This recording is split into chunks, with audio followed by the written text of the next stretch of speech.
آپ سن رہے ہیں کتاب میں کسی کی بیٹی نہیں، سب ہیڈنگ مری کی ایک رات اور شراب۔ اس نے بہت اصرار کیا لیکن میں نے ٹال دیا۔ اس روز کے بعد میں یہ سوچنے لگی کہ اسے کب اور کس طرح کہوں کہ مجھے اپنے پاس رکھ لے اور میرے ساتھ شادی کر لے۔ ایک موقع اس نے خود ہی پیدا کر دیا۔ گرمیوں کے دن تھے، اس وقت تک ہم ایک دوسرے کے غم گزار بن چکے تھے، پھر بھی اس نے کوئی ایسا اشارہ نہ دیا جس سے میں جان سکتی کہ اس کی نیت کیا ہے۔ میرے دل میں اس کا احترام اور پیار گہرائی تک اتر چکا تھا۔ ایک روز اس نے کہا، دل اچاٹ سا ہوتا جا رہا ہے، جی چاہتا ہے کچھ دن مری گزار آؤں۔ ذرا توقف سے اس نے کہا، تم تو نہیں چل سکو گی۔ سوچتا ہوں تمہارے بغیر مری جا کر بھی کیا فرق پڑے گا، تنہائی اور گھٹن مجھے مار ڈالے گی۔ چل سکو گی؟ چلی جاؤں گی۔ گھر والوں کو کیا بتاؤ گی؟ کوئی الٹا سیدھا جھوٹ بولوں گی۔ میں نے کہا اور اس سے پوچھا، مجھے چھٹی دلا سکیں گے آپ؟ یہ تو کوئی مسئلہ نہیں۔ اس نے کہا، 10 روز کافی ہوں گے، لیکن دفتر میں کسی سے ذکر تک نہ کرنا کہ تم میرے ساتھ مری جا رہی ہو۔ دوسرے ہی دن اس نے 10 روز کی چھٹی لے لی اور مجھے اس بہانے سے چھٹی دے دی کہ میری ماں بڑی سخت بیمار ہے۔ اگلی شام ہم مری میں تھے۔ ہم نے ایک اعلیٰ ہوٹل میں قیام کیا۔ ہوٹل کا مینیجر اس کا دوست معلوم ہوتا تھا۔ اس نے میرے ساتھی کا استقبال تپاک سے کیا اور ہمیں ایک الگ تھلگ کمرہ دیا۔ میں نے کھڑکی کھولی تو یوں لگا جیسے میرے سامنے جنت کے دروازے کھل گئے ہوں۔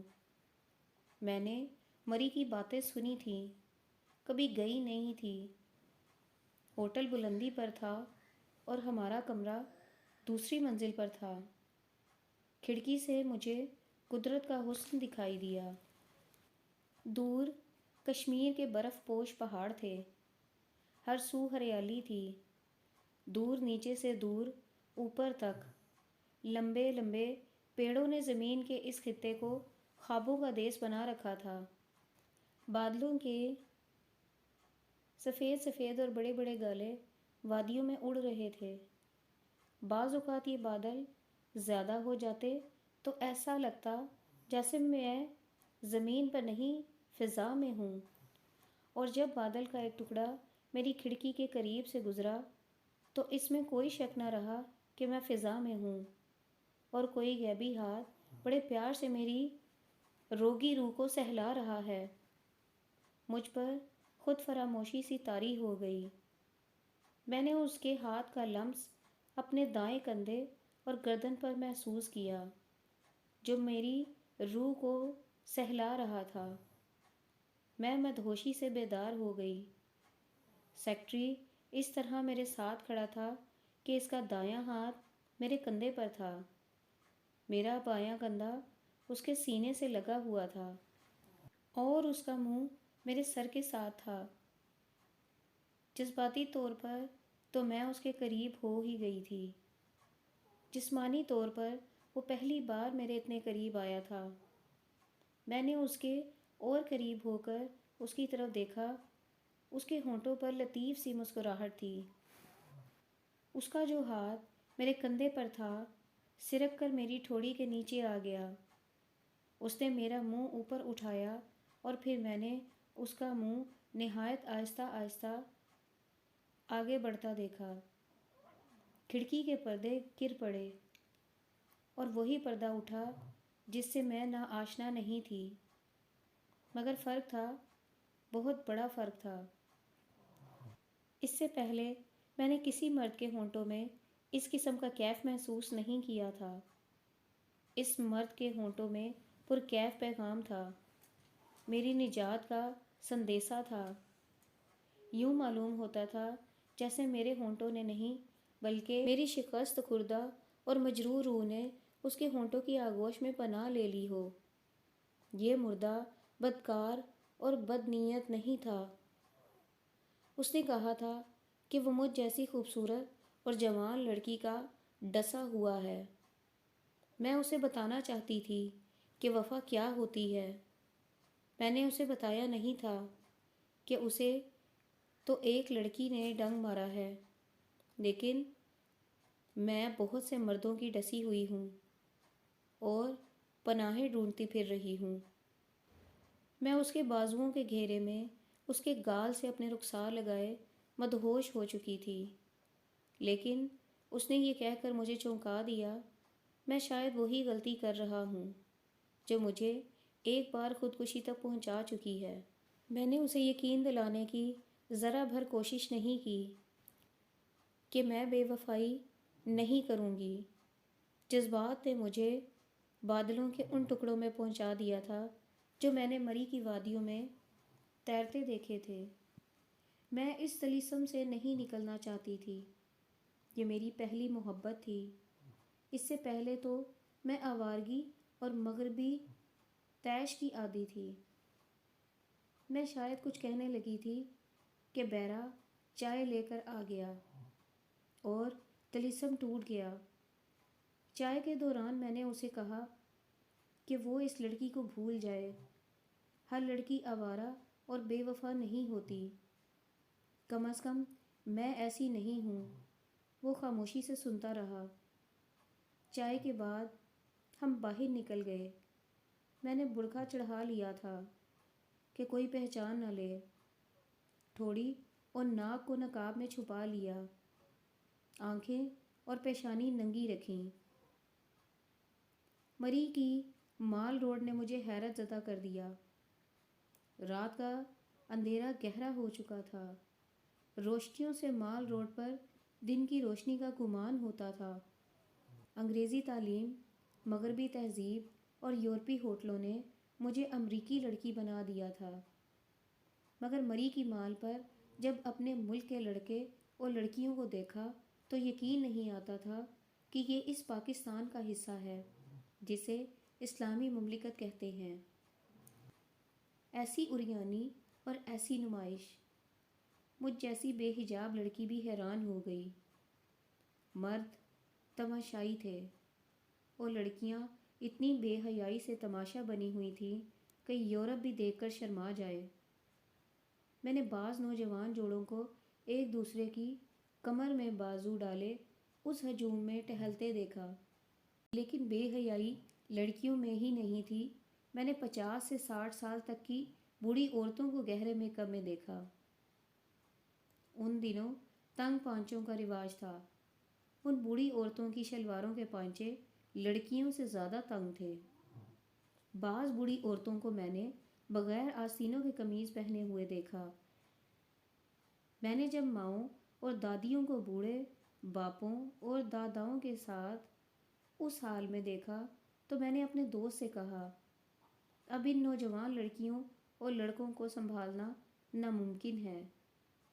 اس نے بتایا کہ بعض بوڑھی عورتوں کے ساتھ جو نوجوان لڑکیاں ہیں یہ ان کی بیٹیاں ہیں جنہیں وہ نمائش کے لیے ساتھ لائی ہیں۔ ان کے لیے وہ دلہے پھانسنے کی کوشش کرتی ہیں۔ اس نے کہا، مری کی مال منڈی ہے، یہاں سے ایک رات کے لیے بھی دلہن مل سکتی ہے اور ساری عمر کے لیے بھی۔ میں مکمل طور پر بے حیا ہو گئی تھی، جسے انگریزی میں ایڈوانس اور ماڈرن کہتے ہیں، لیکن مری میں لڑکیوں کو دیکھ کر میں اپنے آپ کو پسماندہ سمجھنے لگی۔ میں نے اس میں 2 جانے پہچانے چہرے بھی دیکھے۔ یہ میرے یا میرے یورپ زدہ جسم کے دوست رہ چکے تھے۔ میری جگہ اب ایک اور لڑکی ان کے ساتھ تھی۔ اچانک میرے اندر ابال سا اٹھا، طبیعت بے چین ہو گئی۔ میں اس لڑکی کو روک نہیں سکتی تھی۔ وہ جن 2 شہزادوں کے ساتھ مری آئی تھی ان کے منہ نہیں نوچ سکتی تھی۔ میں نے اپنے ساتھی سے کہا، اس ہجوم سے نکلو، واپس ہوٹل میں چلو یا کسی ایسے گوشے میں چلو جہاں اور کوئی نہ ہو۔ ہم واپس ہوٹل میں چلے گئے۔ اس رات ہم نے بہت باتیں کیں، ایک دوسرے کے قریب بیٹھے رہے، سینے کے غبار ہلکے کرتے رہے، مگر میں نے اسے اپنے ماضی کے متعلق کچھ نہ بتایا۔ البتہ اسے شادی کے لیے رضامند کر لیا۔ وہ دراصل پوری طرح رضامند نہیں ہوا تھا، تاہم میں نے محسوس کیا تھا کہ اس نے مجھے قبول کر لیا ہے۔ ہم الگ الگ پلنگوں پر سوئے۔ وہ جلدی سو گیا، میری نیند اڑ گئی۔ اس سوچ نے مجھے بے حال کر دیا کہ اسے ماضی دکھا دوں یا سینے میں چھپائے رکھوں۔ ڈر یہ تھا کہ وہ مجھے چلی ہوئی لڑکی سمجھ کر ٹھکرا دے گا، مگر یہ ڈر بھی تھا کہ شادی کے بعد جب میں اس کے ساتھ برقعے کے بغیر گھوما پھرا کروں گی تو مجھے دیکھ کر مجھے جاننے والوں میں سے کوئی اسے بتا دے گا کہ میں کیا ہوں۔ دونوں خوف بے معنی نہیں تھے، لہٰذا میرے لیے فیصلہ کرنا ممکن نہیں تھا۔ دوسرے دن وہ مجھے باہر لے گیا۔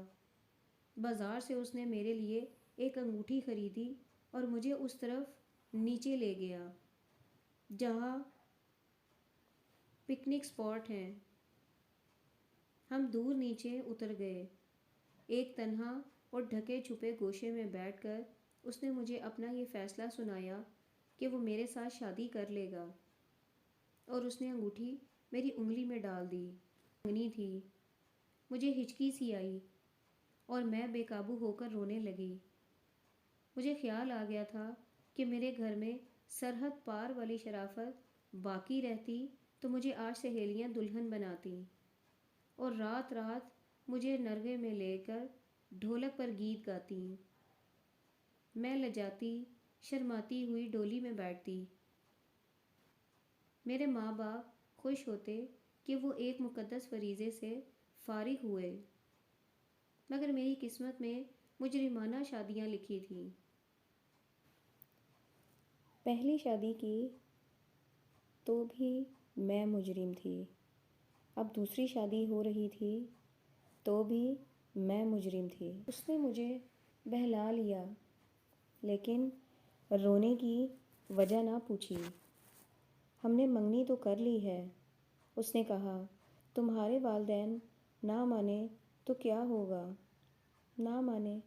میں نے کہا، میں آپ کے پاس آ جاؤں گی اور شادی کر لیں گے۔ یہ کوئی ایسا ٹیڑھا مسئلہ نہیں ہے کہ اس کے متعلق بات بھی کی جائے۔ آج رات ہم منگنی کی تقریب منائیں گے، اس نے بڑی شوخی سے کہا، اور یہ فیصلہ صرف میں کروں گا کہ تقریب کس طرح منائی جائے گی۔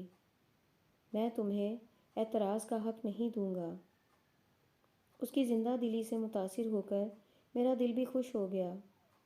ہم وہیں کھاس پر لیٹ گئے اور سو گئے۔ بڑی ہی تیز بارش نے ہمیں جگا دیا۔ میں اس قدر خوش تھی کہ بارش سے بچنے کے لیے کوئی جگہ نہ دیکھی۔ درختوں سے باہر چلی گئی۔ بارش بڑی ہی تیز تھی۔ میں نے منہ اوپر کر لیا۔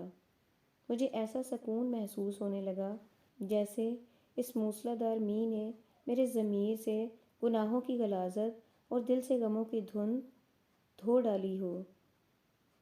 میں نے بڑے عرصے بعد بڑی زور زور سے قہقہے لگائے اور میں ہلکی پھلکی ہو گئی۔ وہ درخت کے ساتھ لگا کھڑا تھا اور بھیگ رہا تھا۔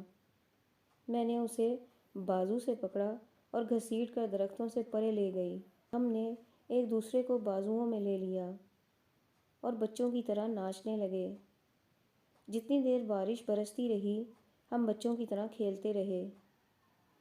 مجھے وہ دن یاد آ رہے تھے جب میں نے مغربی تہذیب کی بے حیائی میں اعلیٰ ہوٹلوں کے قبہ خانوں میں چرس مارجوانا اور شراب میں باغوں کے اندھیرے گوشوں میں، تاریک راتوں میں، کار کی پچھلی سیٹ پر اور مغربی موسیقی کے ہنگامے میں، تھما چوکڑی میں اور جنسی آزادی میں مسرت تلاش کی تھی، اور میں سمجھتی تھی کہ میں نے مسرت حاصل کر لی ہے، مگر میں نے جو حاصل کیا وہ آپ کو بتا چکی ہوں۔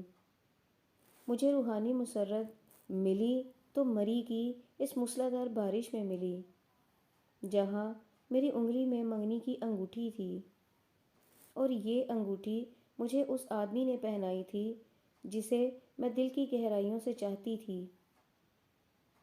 مجھ پر یہ انکشاف ہوا کہ روحانی مسرت دل کی پاکیزگی اور خدا کی بارش جیسی نعمتوں میں ہے۔ میں نے اس بارش میں خدا کو بہت قریب سے دیکھا، اور دل ہی دل میں عہد کر لیا کہ خدا کو کبھی ناراض نہیں کروں گی، مگر خدا مجھ سے ناراض تھا۔ رات کے 9 بج رہے تھے، ہم ہوٹل کے کمرے میں تھے، نہا کر کپڑے بدل چکے تھے۔ میرے منگیتر نے کہا تھا کہ اب ہم منگنی کی تقریب منائیں گے۔ میں نے سوچا تھا کہ تقریب یہی ہوگی کہ خاص کھانا ہوگا، اس کے سوا ہم اور کیا کر سکتے تھے۔ اتنے میں بیرا کمرے میں داخل ہوا۔ اس کے ہاتھ میں ٹرے تھی، ٹرے میں وسکی کی بوتل، 2 بوتلیں سوڈے کی، 2 گلاس اور روسٹ کی ہوئی سالم مرغی تھی۔ بیرا تپائی پر یہ چیزیں سجا کر چلا گیا تو میں نے منگیتر سے پوچھا، آپ شراب پیا کرتے ہیں؟ نہیں تو، اس نے عجیب سے لہجے میں جواب دیا، میں عادی تو نہیں، تھوڑی تھوڑی دونوں پئیں گے۔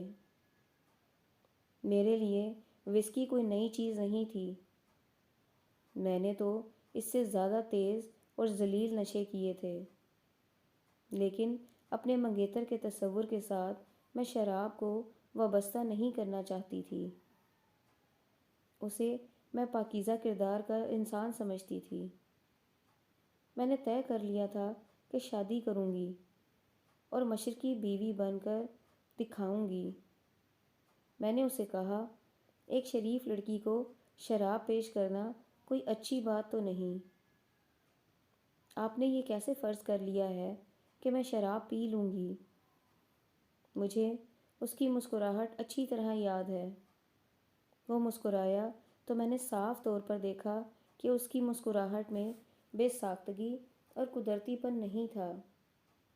میں اس کی مسکراہٹوں کو اچھی طرح پہچانتی تھی، بڑے پیارے طریقے سے مسکراتا تھا، مگر مجھے شراب پیش کرتے جو مسکراہٹ اس کے ہونٹوں پر آئی، اس میں ایسا تاثر تھا جیسے وہ خود شریف آدمی نہیں یا مجھے آوارہ سمجھتا ہے۔ طنز کا تاثر بھی تھا۔ اس نے بوتل کھولی اور تھوڑی تھوڑی وسکی دونوں گلاسوں میں ڈال کر تھوڑا تھوڑا سوڈا بھی ڈال دیا۔ میں نہیں پیوں گی، میں نے سنجیدگی سے کہا۔ آپ پی لیں۔ نہ پیو، اس نے روٹھ کر کہا، میں اکیلا تو نہیں پیوں گا، میں کوئی عادی شرابی تو نہیں۔ میں نے سوچا تھا کہ ہم دونوں اکیلے ہیں، ذرا خوشی منائیں گے۔ میں اسے ناراض بھی نہیں کرنا چاہتی تھی۔ میں نے یہ کہہ کر گلاس اٹھا لیا کہ شادی کے بعد نہیں پینے دوں گی۔ اس نے گلاس میرے گلاس سے ٹکرایا اور ہونٹوں سے لگا لیا۔ میں نے رسمی طور پر گلاس منہ سے لگایا اور 2-3 قطرے منہ میں ڈال لیے۔ وہ ہنسی مذاق کے موڈ میں آ گیا۔ اس نے 2-3 گھونٹوں میں گلاس خالی کر دیا اور 2 پیک اور ڈال لیے۔ جتنی دیر میں نے پہلے 2-3 گھونٹ وسکی ختم کی، اتنی دیر میں وہ چوتھائی بوتل پی چکا تھا۔ اس نے میرے گلاس میں وسکی ڈالی، سوڈا بھی ڈالا اور بولا، یہ ایک ہی سانس میں پی جاؤ۔ میں نے ایک ہی سانس میں تو نہ پی، 1 گھونٹ پیا اور اسے کہا، اب بوتل ایک طرف رکھ دیں، آپ نے بہت پی لی ہے۔ میں اس کے پینے کے انداز سے جان گئی تھی کہ عادی شرابی ہے۔ اس نے کہا لگایا اور بولا، ابھی پی ہی کہاں ہے؟ اس کی زبان لڑکھڑانے لگی تھی اور وہ پیے جا رہا تھا۔ ایک بار اس نے کہا، میں اپنی پہلی بیوی کی محبت اور اس کا غم شراب میں ڈبو دوں گا، پھر اپنے آپ کو تمہاری محبت میں ڈبو دوں گا۔ تم بھی پیو اور پیو، کل سے ہم دونوں زاہد اور پارسا ہوں گے، ہیر اور رانجھا ہوں گے، لیلا اور مجنوں ہوں گے، شیری اور فرہاد ہوں گے۔ وہ بہک گیا تھا۔ میں اٹھی اور بوتل اٹھا کر پرے رکھ دی۔ اس وقت تک 1.5-2 گھنٹے گزر چکے تھے۔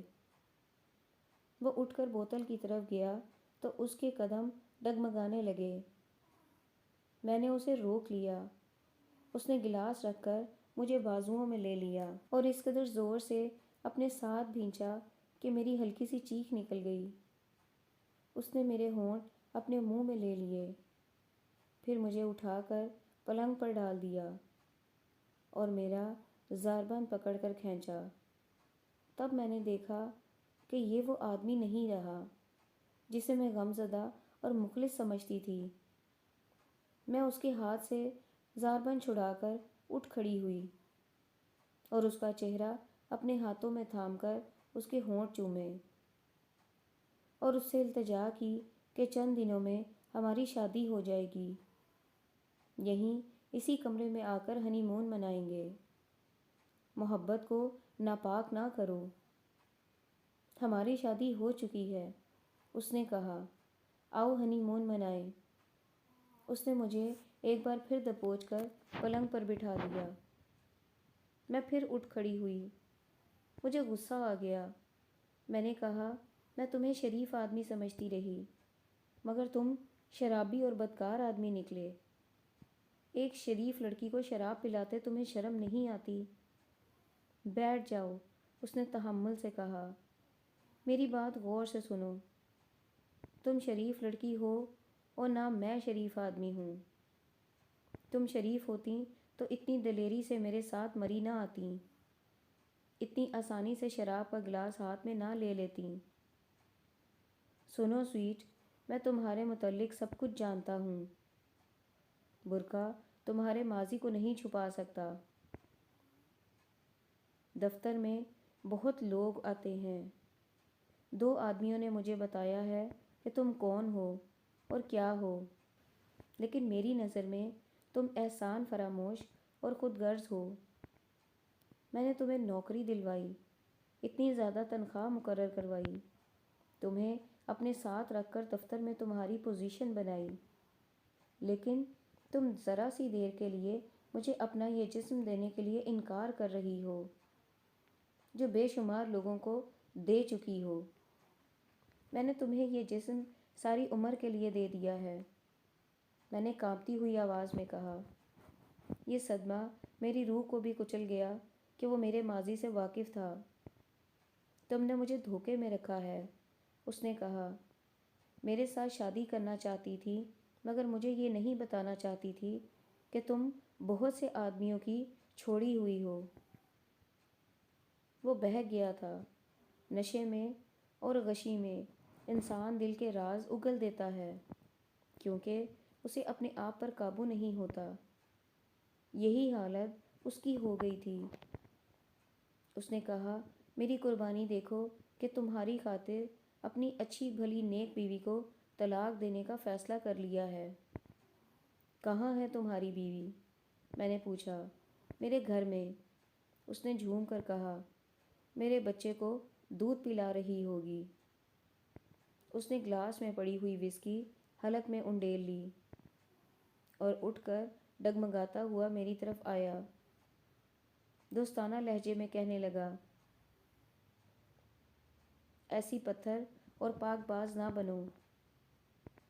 آپ شاید اندازہ نہ کر سکیں گے کہ مجھے کتنا صدمہ ہوا ہوگا۔ زمین و آسمان گھوم گئے۔ میں خوش تھی کہ منزل پا لی ہے، مگر منزل بھٹکی ہوئی تھی۔ میرے اندر نفرت، احتجاج، انتقام اور گلوں شکووں کا طوفان اٹھا، مگر میں نے سینے میں ہی روک لیا۔ کچھ کہنا بیکار تھا، اسے سچی محبت کا واسطہ دینا بے معنی تھا۔ اس نے میرے ساتھ ناٹک کھیلا تھا، وہ میرے اعصاب اور دل پر پوری طرح قابض ہو کر مجھے مری لے جانا چاہتا تھا۔ اس حد تک وہ کامیاب تھا۔ مجھے اس کی بیوی پر ترس آنے لگا، جو اس کے کہنے کے مطابق نیک اور شریف تھی۔ وہ بیچاری گھر بیٹھی اس کا بچہ پال رہی ہے، اور یہ بدکار مری میں عیش کر رہا تھا۔ وہ بار بار مجھے بازوؤں میں جکڑ لیتا تھا۔ اس سے پیچھا چھڑانا مشکل نظر آ رہا تھا۔ میں ایسے مردوں کا علاج جانتی تھی۔ میں نے فوراً رویہ بدل لیا اور اس کے ساتھ پلنگ پر بیٹھ گئی۔ میں نے اس کے گلاس میں وسکی ڈالی اور سوڈا ڈالے بغیر گلاس اس کے منہ کے ساتھ لگا دیا۔ عورت، خصوصاً مجھ جیسی جوان اور خوبصورت عورت جو ایکٹنگ بھی کر سکتی ہو، بڑے بڑے جابر مردوں کو انگلیوں پر نچا دیتی ہے۔ میں نے گلاس اس کے منہ سے لگایا اور ایک بازو اس کے گرد لپیٹ کر اسے اپنے قریب کر لیا۔ میں نے ہنس کر کہا، تم پاپی ہو۔ ہم پاپی ہیں، اس نے نعرے لگانے کے انداز سے کہا۔ سارا پاکستان پاپی ہے۔ اور پلاؤ، ہمیں اور پلاؤ۔ گھر میں بیوی حرام زادی ہمیں سگریٹ بھی نہیں پینے دیتی۔ وہ گلاس خالی کر کے میرا گال چوسنے لگا۔ میں نے اسے اور وسکی سوڈے کے بغیر پلا دی۔ وہ اب ختم ہو چکا تھا۔ میں اٹھی تو اس نے میرا بازو پکڑ لیا۔ میں نے جھٹکا دیا تو وہ پیٹھ کے بل پلنگ پر گر پڑا۔ بڑی مشکل سے اٹھا اور بازو پھیلا کر میری طرف آیا، لیکن 2 قدم چل کر رک گیا۔ اس کا جسم ڈول رہا تھا۔ میں نے اسے جو خالی وسکی پلائی تھی، اس نے اس کا دم خم ختم کر دیا تھا۔ میں نے پوری طاقت سے اس کے منہ پر تھپڑ مارا۔ اس تھپڑ میں اتنی طاقت نہیں تھی جتنی نفرت اور انتقام کی آگ تھی۔ وہ لڑکھڑایا۔ میں نے اسے زور سے دھکا دیا تو وہ پلنگ پر اس طرح جا پڑا کہ گھٹنے فرش پر ٹکے ہوئے تھے اور اوپر کا دھڑ پلنگ پر۔ پھر وہ اٹھ نہ سکا۔ میں نے بتی بجھا دی اور کھڑکی کے سامنے جا کھڑی ہوئی۔ مری کے ساون کی رات سرد تھی۔ مری کی روشنائیاں میرے سامنے پھیلی ہوئی تھیں۔ میں منزل پر آ گئی، مگر یہ منزل نہیں، سراب تھا۔ میں ایسی بے تحاشا روئی کہ ہچکی بن گئی۔ ماضی کا ایک ایک لمحہ اور ایک ایک انسان یاد آنے لگا۔ ہر لمحہ اور ہر انسان گناہ میں ڈوبا ہوا نظر آیا۔ مجھے اپنا بچہ بھی یاد آیا۔ میں پہلی بار بچے کو یاد کر کے روئی، اور ایسی روئی جیسے کسی بچے کا کھلونا ٹوٹ گیا ہو۔ ذہن میں خیال آیا کہ میرا بچہ دنیا کا واحد مرد ہے جس سے مجھے فرشتوں کے ہاتھوں کا دھلا ہوا پیار مل سکتا ہے۔ اس خواہش نے مجھے تڑپا دیا کہ عیسائیوں سے جا کر اپنا بچہ واپس لے لوں اور اسے سینے سے لگا کے کہوں، آ میرے جگر کے ٹکڑے، ہم دونوں سراپا گناہ ہیں۔ آ مسجدوں اور گرجوں کی دنیا سے کہیں دور چلے جہاں ہمیں خدا مل جائے۔ میں جذبات میں بہہ نکلی اور کھڑکی میں کھڑی روتی رہی۔ میرے سامنے گزری ہوئی زندگی کی فلم چلتی رہی، اور اچانک مری کی ساری روشنیاں ایک چکر میں گھوم گئیں۔ میری سوچوں کا دھارا پیچھے کو پھر گیا۔ میں نے بتی جلا دی اور لپک کر وسکی کی بوتل منہ سے لگا لی۔ ٹرے میں سالم روسٹ مرغی رکھی تھی۔ میں نے چھری اٹھائی، مرغی کی بوٹیاں کاٹ کر کھانے لگی۔ وہ بدبخت فریب کار آدھا پلنگ پر اور آدھا فرش پر پڑا ہوا تھا۔ وہ صبح تک اٹھنے کے قابل نہیں رہا تھا۔ آدھی مرغی اور سلاد کھا کر اور کافی وسکی پی کر میری اداسیاں ڈوب گئیں۔ شکست فتح میں بدل گئی۔ میں خود بدل گئی۔ دماغ کسی اور سمت چل پڑا۔ مجھے اپنا وجود ناپاک اور نجس محسوس ہونے لگا۔ میرے جن بالوں اور آنکھوں اور گوری رنگت پر مرد بھٹک جاتے تھے وہ بکاؤ چیزیں معلوم ہونے لگیں۔ اتنی کوششوں اور اتنے تجربوں کے بعد میں اس نتیجے پر پہنچی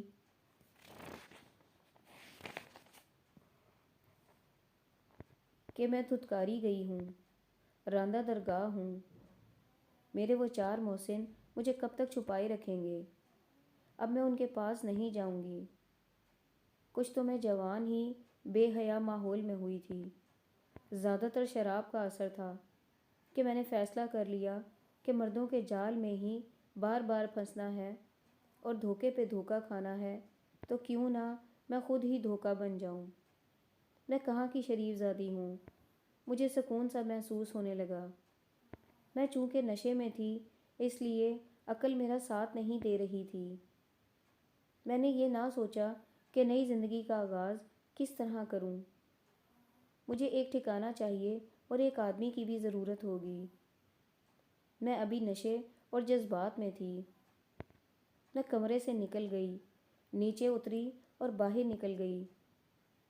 آگے ہوٹل کا لان تھا، اس سے آگے اترائی تھی۔ لان میں ایک یورپین جوڑا بیٹھا تھا۔ میں اترائی کے قریب ٹہلنے لگی۔ کرسی لا دوں؟ کسی نے مجھ سے پوچھا۔ میں نے گھوم کے دیکھا، ہوٹل کا مینیجر تھا۔ میں نے شکریہ ادا کر کے کہا کہ ذرا ٹہلنے نکلی ہوں۔ وہ غالباً جان گیا کہ میں پیے ہوئے ہوں۔ اس نے ایک بیرے کو آواز دے کر 2 کرسیاں منگوا لیں اور ہم دونوں بیٹھ گئے۔ آپ کے صاحب تو بے ہوش پڑے ہیں، اس نے کہا۔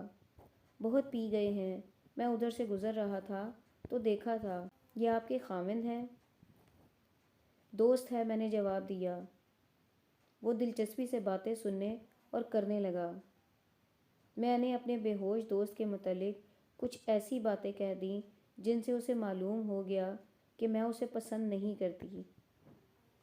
اس نے پوچھا کہ میں اسے کس طرح جانتی ہوں۔ میں نے بتایا کہ اس کی کمپنی میں ملازم ہوں۔ تنخواہ کتنی ہے؟ 525 روپے، میں نے جواب دیا۔ میں آپ کو ایک صاف سی بات کہہ دوں، آپ برا تو نہیں مانیں گی؟ اس نے پوچھا، اور جب میں نے کہا کہ کہیے تو اس نے کہا، اس قسم کے بدکار آدمی کے ساتھ ہی اگر سیر کرنی ہے اور اسے ملازمت کی وجہ سے خوش رکھنا ہے تو یہ سودا آپ کے لیے بہت مہنگا ہے۔ آپ کو یہی ڈر ہے نا کہ اسے خوش نہ رکھا تو یہ آپ کو ملازمت سے نکلوا دے گا۔ اس نے میرا جواب سنے بغیر کہا، اس ہوٹل میں غیر ملکی لوگ آتے ہیں، مجھے آپ جیسی لڑکی کی ضرورت ہے۔ آپ 5,500 روپے ماہوار آسانی سے کما سکتی ہیں۔ آپ کی رہائش اسی ہوٹل میں ہوگی۔ میں نے انکار نہیں کیا۔ اس نے اس آدمی کے متعلق بتایا کہ بدکار اور عیاش آدمی ہے۔ ہوٹل کے مینیجر کے اس کے ساتھ گہرے مراسم تھے۔ اس نے بتایا کہ یہ آدمی گرمیوں میں 2-3 مرتبہ مری آتا ہے۔ اس کے ساتھ ایک لڑکی ہوتی ہے اور وہ چند دن اس ہوٹل میں قیام کرتا ہے۔ مجھے الگ کمرہ دے دیں، میں نے مینیجر سے کہا۔ مجھے ذرا سوچنے دیں۔ کل صبح جب وہ ہوش میں آئے تو اسے میرے متعلق کہہ دیں کہ میں آپ کو بتا کر واپس چلی گئی ہوں۔ مینیجر نے مجھے نہایت اچھا کمرہ دے دیا۔ سجا سجایا فراخ کمرہ تھا، مگر مجھے پھانسی کی کوٹھڑی کی طرح ہولناک لگا۔ میں ڈرتے ڈرتے اس بدکار کے کمرے میں گئی۔ میرے کپڑے اور کچھ چیزیں وہاں پڑی تھیں۔ وہ پلنگ سے لڑک کر فرش پر پڑا تھا اور بے ہوش تھا۔ میں نے اپنے کپڑے اور دوسری چیزیں سمیٹیں۔ اٹیچی کیس اٹھایا اور اپنے کمرے میں چلی گئی۔ میں سوچنے لگی کہ میرا فیصلہ بدلنے کی کوئی صورت ہو سکتی ہے یا نہیں۔ کوئی صورت نہیں تھی۔ میرے حال اور مستقبل پر میرا ماضی سیاہ گھٹا کی طرح چھا گیا تھا۔ مجھے یقین ہو گیا تھا کہ سوسائٹی میں کوئی ایسا مرد نہیں جو مجھے اپنی بیوی بنا لے گا اور میرے جسم کے ساتھ کھیلنا نہیں چاہے گا۔ میرے لیے یہی ایک راستہ رہ گیا تھا جو مینیجر نے مجھے دکھایا تھا۔